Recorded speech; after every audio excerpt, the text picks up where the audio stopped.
Salut, c'est Marcus, bienvenue dans Level 1. Aujourd'hui on est sur Dreamcast, c'est pas tous les jours, c'est vrai qu'il y a quand même pas beaucoup de jeux sur Dreamcast, pas beaucoup de jeux originaux. Alors vous allez dire, aujourd'hui c'est Resident Evil Code Veronica. Donc vous allez dire, ah bah voilà, encore un jeu repompé, ils avaient fait Tomb Raider, ils avaient fait Soul Riven, etc. Il n'y a pas vraiment de jeux originaux sur la Dreamcast qui vaillent vraiment le coup, disent les mauvaises langues. Donc se dire un Resident Evil qui est vraiment une spécialité de la PlayStation sur Dreamcast, quel intérêt? Eh ben les gars, je vous le dis tout net, c'est le meilleur Resident Evil que vous ayez jamais vu. Pour les fans de Resident Evil, ce serait même carrément ça vaudrait presque le coup d'acheter une Dreamcast, tellement c'est beau, bien fait, jouable et parfait et tout vraiment. Et regardez-moi cette intro, on croirait un film de John Woo, à mon avis, c'est vraiment des gros fans de John Woo les gars qui ont fait ça. Regardez, c'est vraiment magnifique déjà, c'est vraiment superbe, les éclairages, les personnages, tout est génial, les mouvements, avec plein de petites idées géniales. Regardez-moi ça, ça flingue de tous les côtés et tout. Est-ce que je vais laisser l'intro jusqu'à la fin? Je la trouve trop géniale cette intro, vraiment. Elle est vraiment magnifique et tout le jeu est comme ça. Alors évidemment le jeu lui-même est peut-être pas aussi beau, mais il est vraiment très très très beau. C'est vraiment à des années-lumière de la version PlayStation. Donc si vous êtes fanat de Resident Evil, je n'ai pas peur de dire que franchement ça vaut le coup d'acheter une Dreamcast quasiment que pour ça. Regardez bien cette séquence, là, je trouve ça génial. Et voilà. Comme dans les Blues Brothers, on se retrouve un peu encerclé. C'est elle l'héroïne, elle s'appelle Claire. Oh, allez, ah non je laisse, c'est trop beau. En même temps j'ai envie de vous laisser le suspense, mais regardez bien cette scène, elle est géniale. C'est entre Matrix et John Woo, c'est absolument fabuleux. Yeah.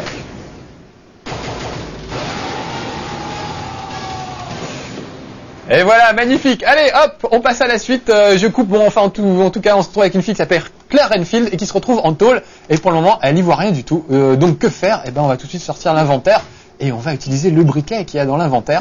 Hop là, on va s'équiper avec. Et regardez, on va y voir plus clair. On va pouvoir commencer vraiment l'aventure. Alors, ça mélange les scènes cinématiques et puis les scènes en 3D, pas en 3D, enfin, si en 3D justement, on va en parler. En tout cas, avec des personnages en 3D. Comme un peu tous les Resident Evil, sauf que vous allez voir que là, c'est assez génial, les décors sont en 3D, c'est-à-dire que quand vous vous déplacez dans les décors, la caméra vous suit, ce qui n'était pas le cas dans les autres Resident Evil, où c'était toujours des plans fixes. Là aussi, vous allez voir que c'est des plans fixes, mais avec une caméra quand même un peu mobile à l'intérieur de ce plan fixe, c'est assez dément. Donc c'est un peu, on peut pas dire que c'est vraiment de la 3D, parce qu'on peut pas regarder partout où on veut, mais il y a quand même de la 3D qui a été ajoutée, et qui donne des cadrages super, et des trucs vraiment géniaux. Allez, on enlève le blabla tout de suite, on va commencer. Regardez, voilà, déjà regardez comme c'est beau, les effets de lumière, la petite lueur de son briquet sur son visage. Déjà rien que ça, je trouve que c'est vraiment magnifique. Il y a une ambiance sonore qui est assez géniale. Voilà, j'ai récupéré des cartouches. Alors pour le moment, vous voyez, j'ai pas d'armes, je sors de prison. Et les gens qui sortent de prison, on leur donne pas d'armes en général. On leur redonne à la limite leurs effets personnels, mais c'est tout. Lui, il est un peu dans le coma, on s'en fout, on va pas trop s'occuper de lui. Par contre, regardez sur la table, il y a un couteau. Donc je vais le prendre, je vais l'utiliser carrément. Alors le problème c'est que si je prends le couteau à la main, on va plus y voir grand chose, mais c'est pas grave, je vais le faire quand même. Il vaut mieux être prudent dans les Resident Evil, c'est toujours bourré de zombies qui vous tombent dessus sans arrêt. Donc voilà, je m'équipe avec le couteau, vous allez voir qu'il fait plus sombre tout de suite dans la pièce, mais je peux quand même ouvrir la porte et sortir. Alors on retrouve les portes qui s'ouvrent comme dans tous les Resident Evil, ce qui est un peu dommage, parce que vraiment ils auraient pu vraiment supprimer ça. Mais regardez, ça va assez vite, ça va plus vite que dans un Resident Evil normal.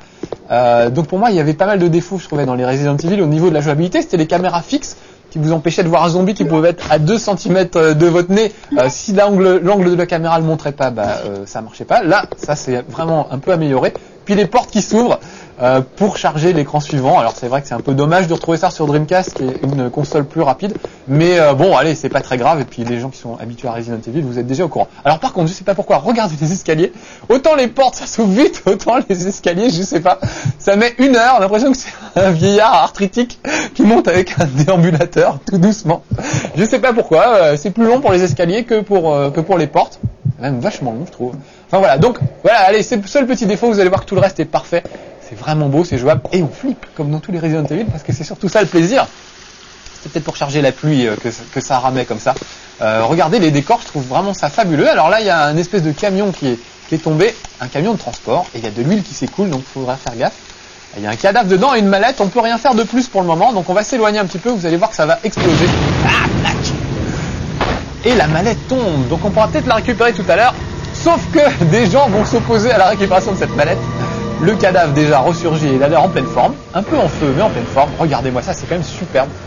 Et ce qui est génial, c'est qu'on fait des fois pas la différence entre les scènes cinématiques. Là par exemple, vous voyez, le jeu est de cette qualité-là. C'est-à-dire que moi je me suis fait avoir au début, je croyais que je pouvais encore jouer. Il n'y a presque pas de différence entre les scènes cinématiques et le jeu. Résultat, vous baignez tout le temps dans l'ambiance et c'est vraiment flippant. Ça c'est quand même assez fabuleux. Je trouve ça vraiment très très bien. Regardez, oh là là, et il y en a qui surgissent de partout.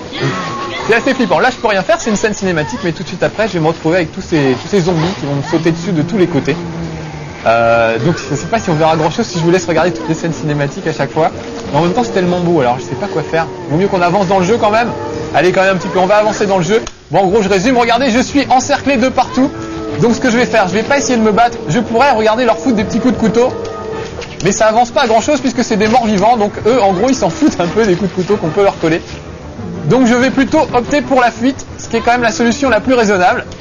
À condition de fuir du bon côté, là j'étais un peu mal barré. Voilà. Et on va aller un peu plus loin parce qu'on va trouver un flingue et ce sera tout de suite plus efficace que les coups de couteau. Regardez, la porte va s'ouvrir assez vite. Relativement vite. Voilà, bon, enfin encore une fois, vous êtes habitués si vous connaissez la série des Resident Evil. Resident Evil, on dit d'ailleurs. Allez, encore une petite séquence cinématique, on va découvrir quelqu'un qui va être notre allié en fait. Qui est très beau. Les filles, regardez bien, on dirait Leonardo de Carpaccio. Il a un peu la même tête. Ah, et un flingue, super. Donc déjà, on va pouvoir tirer sur cet abruti qui s'amuse à nous tirer dessus. Il n'a pas encore compris qu'on était une gentille fille. C'est pas un zombie, regardez comme il est beau, vous allez voir. Il est beau, mais il est un peu macho, c'est un peu le problème. Bon alors juste pour les filles, regardez comme il est beau le gars. Non, est-ce que j'ai une dégaine de zombie? Est-ce que je suis gaulé comme un zombie? Franchement mon gars. Du coup il descend, vous allez voir qu'il a un collier de chien un peu high-tech avec une pendulette à quartz accrochée autour du cou, je vois pas trop l'intérêt mais... Allez, gros plan pour les filles, regardez comme il est beau. À mon avis, ils ont pris de Carpaccio comme modèle. Mais elle se laisse pas faire, c'est bien, c'est une vraie féministe, j'aime bien. Les filles comme ça un peu, qui se laissent pas faire, c'est bien. Quand je vous parlais du collier, vous avez vu? Alors admirez les détails, les cheveux, les yeux, c'est incroyable. Il y a des moments où elle jette des regards. Tout ça est vachement vivant, c'est vraiment super. Alors ils vont s'expliquer un petit peu. Est-ce que je laisse un peu jusqu'au... Parce qu'il est très macho. Vous allez voir à un moment, il va se retrouver, il dit bon, t'es quand même qu'une fille, tu vas me retarder, donc j'y vais tout seul. Ça fait clair, regardez, ils font connaissance. Je mets un peu sur le côté pour qu'on le voit. Donc là il hésite, il a envie de draguer un peu quand même.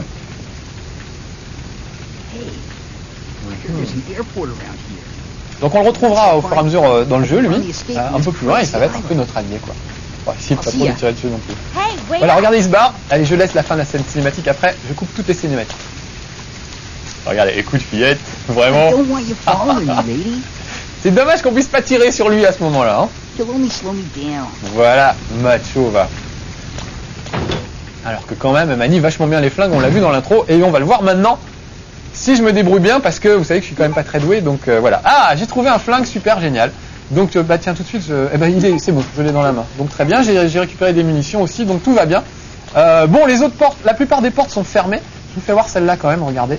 Elle s'ouvre avec une espèce de... Voilà, c'est écrit en dessous, c'est la porte centrale de la prison, elle est fermée. Un faucon est gravé dans la cavité, donc il faut une espèce de médaillon en forme de faucon pour l'ouvrir, cette porte.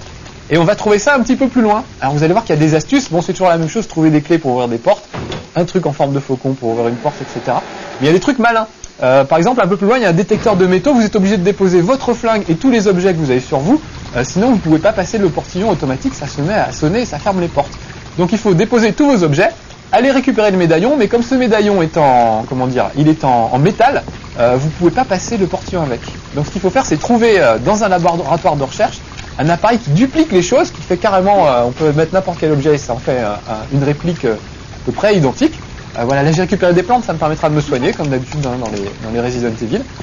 Donc une fois que j'aurai ma réplique du médaillon en faucon, mais qui ne sera pas en métal, je pourrai repasser le portillon, le détecteur de métaux, et aller ouvrir le truc. Donc vous voyez, il y a des petits trucs un peu malins, comme dans tous les Resident Evil, et puis des trucs où ça fait flipper. Là vous allez voir qu'on rentre dans un endroit super lugubre. Ah, et tout de suite je me fais attaquer, donc je sors le flingue. Ah, il me mord le mollet, dis donc. Donc admirez les décors, voilà, je l'ai un petit peu blasté, le pauvre. Le problème c'est qu'il n'est pas tout seul, il y en a d'autres. Alors comme dans tous les Resident Evil, regardez, elle se tient le bras quand elle est un peu blessée. On va avancer un petit peu vers lui. Vous avez vu que la caméra change avec votre position, ce qui est assez génial. ça donne des fois des cadrages. Alors elle est toujours quand même un peu fixe cette caméra, c'est-à-dire qu'elle reste, le cadrage est déjà prédéterminé. Encore une fois, on peut pas regarder les décors en 3D, mais ça permet d'avoir des cadrages vraiment dynamiques qui suivent le personnage. Et ça, je trouve ça vraiment super. C'est une super idée. Est-ce que c'est des cartouches ça? On dirait bien. Ah, on va se ravitailler un peu parce que les zombies, on n'a pas fini d'en voir là-dedans. Donc il vaut mieux être extrêmement prudent et récupérer toutes les cartouches qu'on peut choper. Alors, allons voir par là. On va pas essayer cette porte. Ah là, il y a un seau, vous avez remarqué dans le coin, ça servira peut-être à éteindre l'incendie. C'est ce que je me disais au début, mais non, en fait, c'est un extincteur qu'on trouve beaucoup plus loin. Moi, j'étais un peu archaïque, je voulais faire ça avec un seau d'eau. Alors, regardez, par exemple, ce cadrage, je le trouve génial. Là, il y a un zombie sur le côté, donc on va s'écarter un petit peu et être le plus prudent possible. Là, il y a un petit cahier bleu, donc à chaque fois, toujours, comme d'habitude dans tous les Resident Evil, vraiment, c'est un grand classique. Vous voyez, je trouve le journal du prisonnier, donc on va m'expliquer des tas de trucs. Je le lis pas devant vous, ça, on perdrait un peu trop de temps. Mais regardez ce cadrage, je trouve ça génial de pouvoir avancer dans cette pièce en trouvant au fur et à mesure. Oh, il y a un gars derrière, vous avez vu, il y a un gars derrière la vitre. J'ai récupéré le pistolet. Regardez, oh, petite surprise. Oh, ça j'adore, ça fait frissonner à chaque fois, c'est vraiment génial. Et il a 2 flingues, donc ce que je vais faire, je vais me débarrasser de lui et je vais récupérer les 2 flingues qu'il a fait tomber. Je sais plus si je vous expliquais, elle c'est Claire Renfield, c'est la sœur de Chris Renfield, le flic débutant qui était le héros du premier épisode. Là, c'est encore plein de zombies partout, ça rampe de tous les côtés. On peut viser vers le bas, c'est ce que je suis en train de faire, on peut aussi viser au milieu et vers le haut. Ça sert à faire exploser des têtes, notamment avec le fusil à pompe, comme d'hab. Enfin vraiment, on retrouve vraiment toute la tradition des Resident Evil. Ouh là là, il est pas mort celui-là. Sauf que c'est 10 fois plus beau. Alors vous avez vu que ça brillait par terre, ça c'est génial, ça vous permet de repérer les objets qui sont récupérés. Il y a une petite... ça scintille un peu. Ouais, des super flingues. Donc je vais les prendre, et puis je vais tout de suite les prendre à la main. Je vais sortir l'inventaire. Voilà. Et on va remplacer notre flingue qui était un peu archaïque par ces 2 flingues. Et là vous allez voir, regardez, c'est carrément du John Woo. Ouais, carrément. Alors ça tire pas en rafale. On peut être un petit peu déçu, mais c'est pas très grave. Elle est encore un peu blessée, elle se tient l'épaule. On va regarder là-bas, on va récupérer des trucs. Alors il y a des détails géniaux, je sais pas si vous avez remarqué, mais il y a des mouches. Il y a carrément des mouches qui rôdent dans le truc. Il y a des cafards sur le sol. Regardez, vous avez vu la mouche là? Il y a un cafard qui rampe sur le mur derrière. Je vais aller là, on va peut-être en voir d'autres. Regardez bien, surveillez bien le sol. Regardez, ah, on le voyait. Je vais revenir. Regardez, il y a un petit cafard qui se balade. Là, il est parti, il a surgi du tuyau de douche. Regardez, il monte le long du mur et tout. Donc voilà, c'est vraiment des détails comme ça qui donnent l'ambiance. Je vais prendre peut-être un peu la plante parce que elle a pas l'air en grande forme, l'amie Claire. Donc, c'est juste derrière ma grosse tête. Voilà. Je prends la plante, je l'utilise. Regardez, elle va aller beaucoup mieux. Donc maintenant, elle va arrêter de se tenir l'épaule et elle va marcher normalement. Donc un petit peu plus vite. Et regardez, sa tête reste axée vers les zombies, etc. Regardez ce plan. C'est vraiment génial. Donc vraiment, si vous aimez la série des Resident Evil, à la limite, ça vaut le coup de s'acheter une Dreamcast. Pour ça, bon, évidemment, il n'y a pas que ça. Il y a Soul Calibur, il y a Ready to Rumble, il y a plein de jeux super sur Dreamcast. Mais là, vraiment, voilà, ça fait partie des jeux qui donnent envie de s'acheter une Dreamcast. Tiens, on va utiliser les gros flingues, regardez. Ah, il me mange le pied, mais dis donc. Mais enfin, monsieur, lâchez-moi.